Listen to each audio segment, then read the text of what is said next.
David Simon's spiritual successor to The Wire, another HBO crime drama called We Own This City, feels like an extension of the show, as it deals with police corruption in Baltimore in a frank and realistic way. Although Simon had ideas for The Wire Season 6, involving Baltimore's growing immigrant population and the inherently classist healthcare system, the acclaimed series ended with its fifth season. Despite universal praise from critics and a fervent cult fan following, The Wire always struggled in the ratings, so it was always on the verge of cancellation.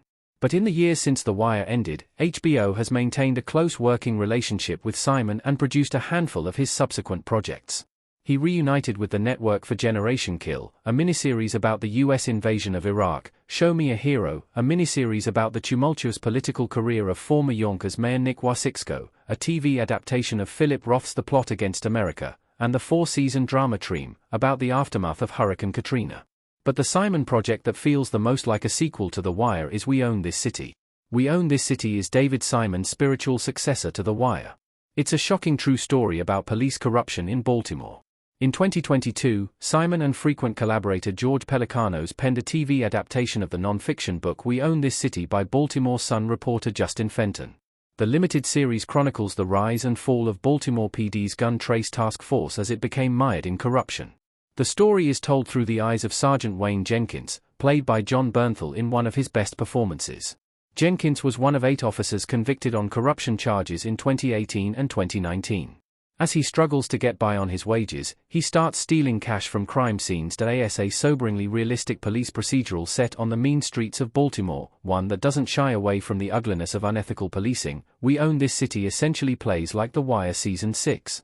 It even has a lot of familiar faces from Simon's previous series. Simon brought back a bunch of actors from The Wire to round out the ensemble of We Own This City: Jamie Hector, Marlo Stanfield, Delaney Williams, Jay Landsman, Trey Chaney, Poot, Dominic Lombardozzi, Herc, and Jermaine Crawford, Duchuan, among several others. All 6 episodes were directed by Reynaldo Marcus Green, best known for King Richard and Bob Marley, One Love, so the entire series has a distinctive directorial voice. Just like in his biopics, Green doesn't present any conflicts as black and white. He has compassion for every character in the show and humanizes the people on both sides of the law, even the crooked cops straddling the fence between right and wrong.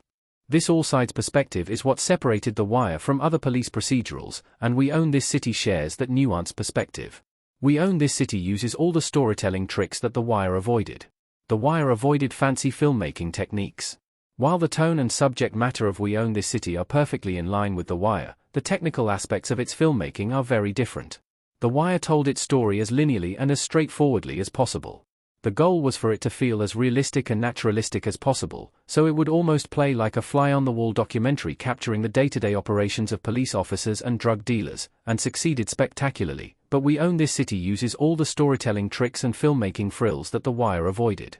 It utilizes extensive flashbacks, complicated non-linear narratives, accessible framing devices, and stylized police report-style captions to convey its intricate dual timelines. It charts the gun trace task force's rise and fall simultaneously. Narratively and thematically, We Own This City is the closest thing we'll get to a 6th season of The Wire. But stylistically, it's very much its own thing.